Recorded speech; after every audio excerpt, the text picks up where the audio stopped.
Dear students, yesterday we have seen the similarities and difference between Biot-Savart law and Coulomb's law, and then we have seen the permittivity and permeability. What is permittivity? What is permeability? What is the relation between permittivity and permeability? Then we have seen the rules to find the direction of magnetic field to a straight carrying current carrying wire. So Ampere's right hand rule we have seen, clock rule we have seen, and then Maxwell corkscrew rule we have seen. So now we have completed totally Biot-Savart law. Now in case of Biot-Savart law, we came to know that Biot-Savart law deals with a current carrying wire and its magnetic field at a point is given by dB is equal to mu naught by 4 pi into I r square I into dl into sine theta divided by r square. This is the Biot-Savart law we have seen, and we came to know that Biot-Savart law and Coulomb's law both are what, having some similarities and some differences. तो similarities क्या है? Similarities that they obey the inverse square law. Both the laws obey the inverse square law, and both the laws are, one is the electrostatic, one is producing the electrostatic field, another is producing the magnetic field. Electrostatic field is given by the charge, so it is a scalar quantity, and another is that it is a vector quantity. Vector quantity is given by I into dl. So these things we have seen yesterday, and today we have to see the important application.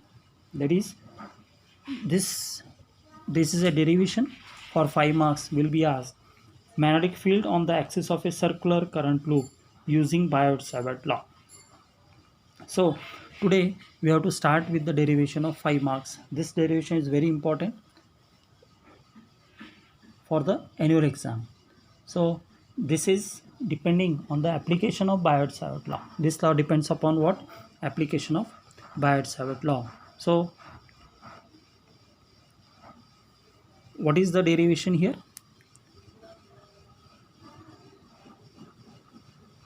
Magnetic field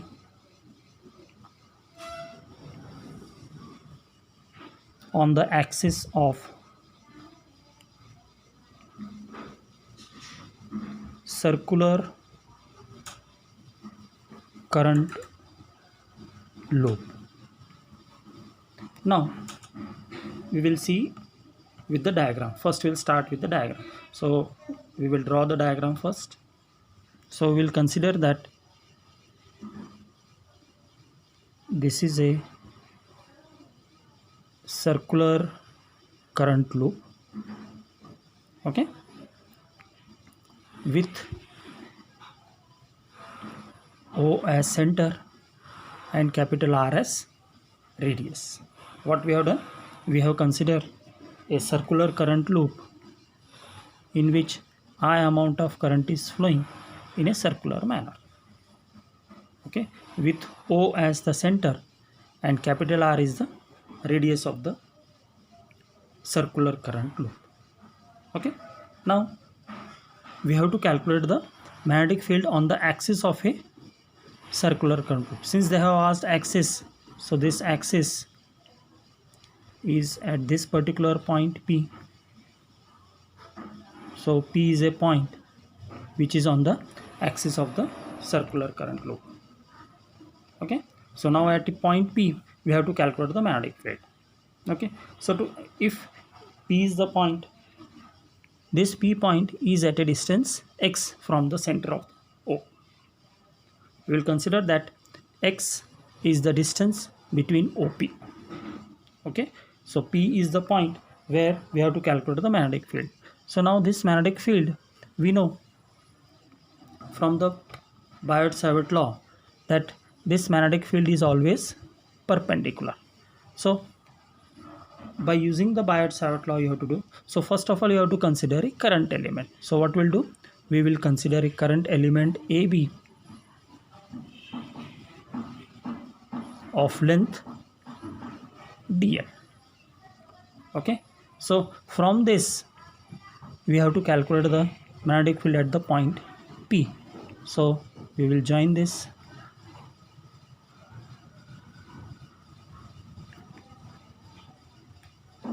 So dl is the current element on the circular loop.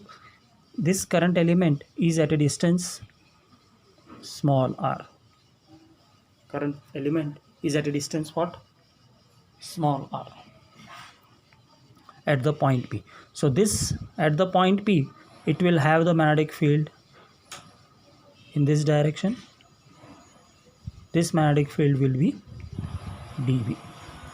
So we will consider that this magnetic field is, since it is a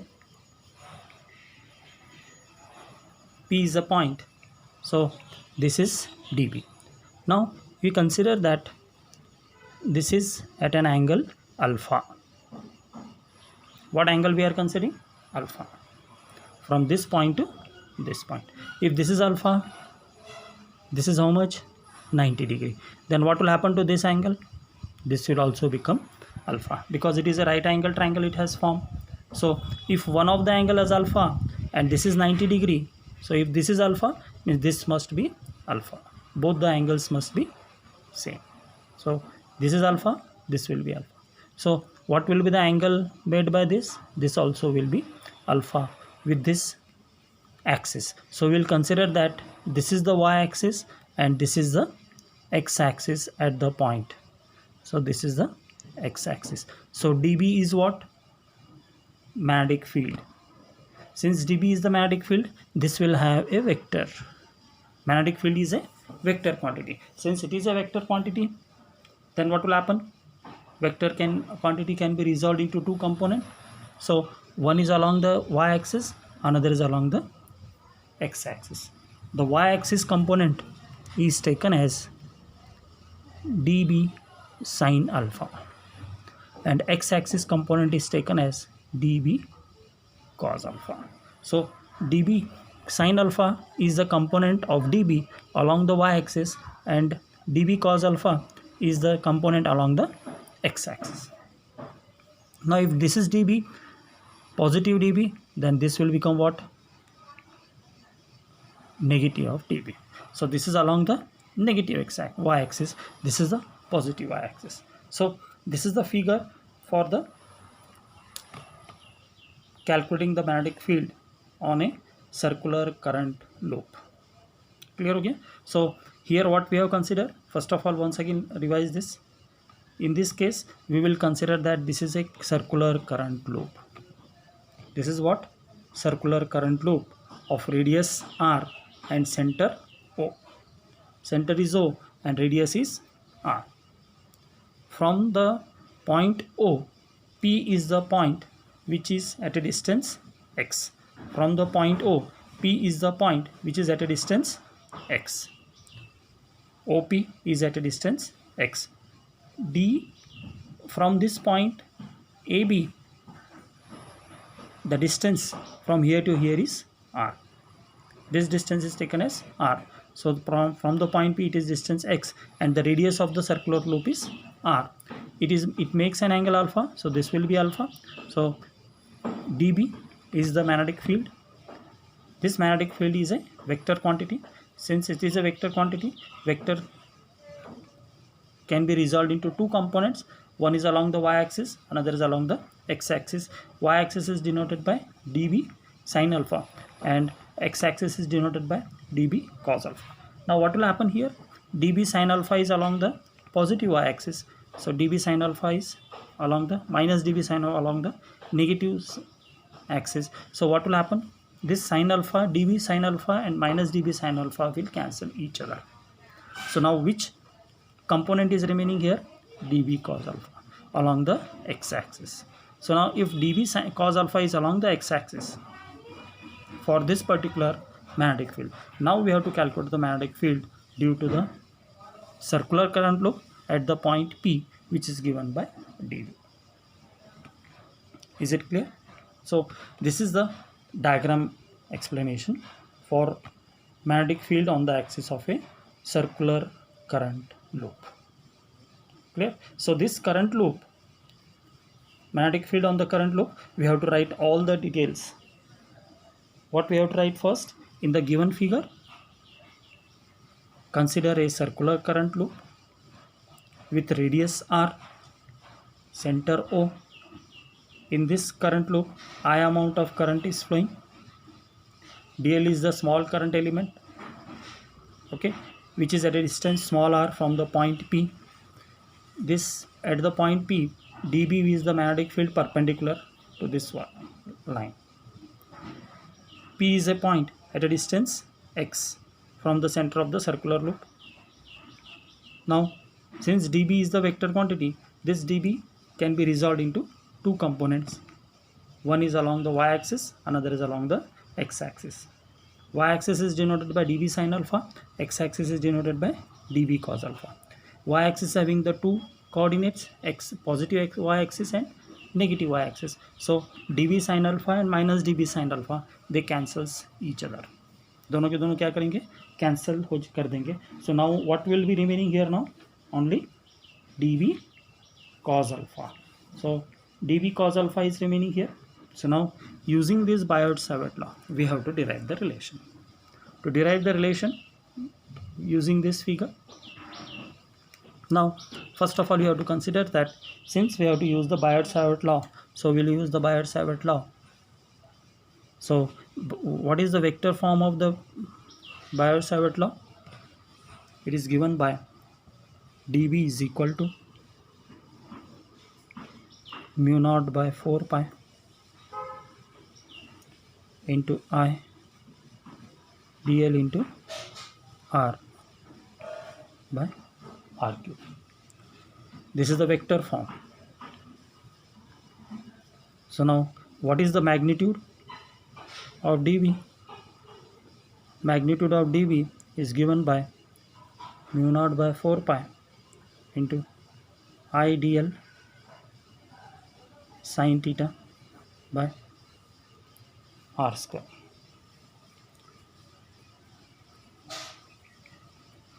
Ideal sin theta by r square. Here theta is what?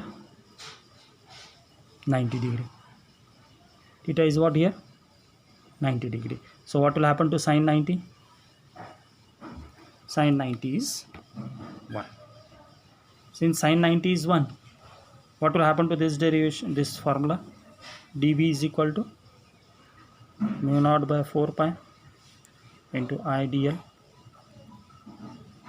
by r square. We will give this as what? Equation number 1. This is given by the equation number 1. Now further, this is equation 1.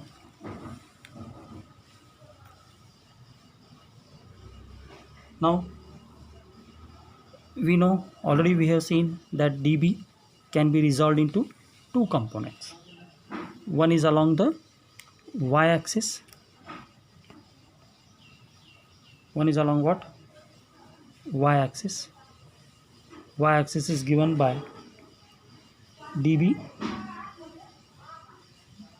sin alpha, and x-axis is given by dB cos alpha.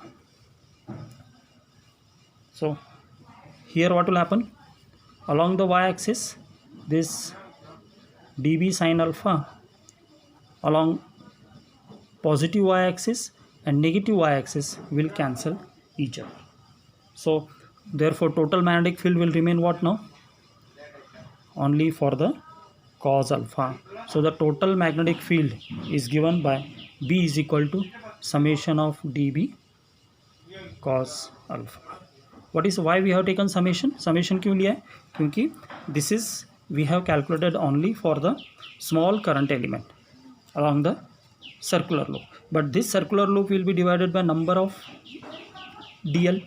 So that dl, total dl will become what? Summation of dB cos alpha. So